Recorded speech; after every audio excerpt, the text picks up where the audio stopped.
engekho umuntu ebengiseduze naye ngumculi kungiphoqile ukuthi ngiqale ngamademo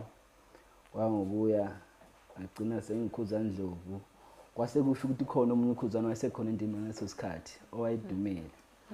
so ngase ngishintsha igama ngisebenzisa uGatsheni ngokuboniswa umphathi engisebenzisana naye uThobani Meyo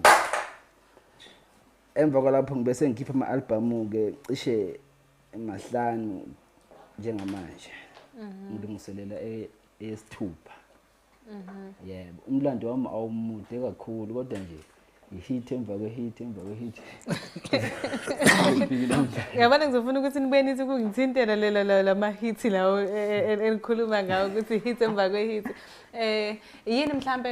ngizobhekisa kunana babili lo mbuzo lokuthi mhlambe yini eyenza ukuthi nize nikhethe umculo wesintu ikhona eminye imikhakha nani kade ningakwazi ukuthi mhlambe nicule kodwa waye umculo wesintu mina sisiwami nje ngizokubeka nje kube sobala lento yomculo ngathi mina yangena njengedlozi ngoba nesiginci lesi ayekho umuntu wangihlalisa phansi wathi angidlala futhi kwaba yikho ukuthi mina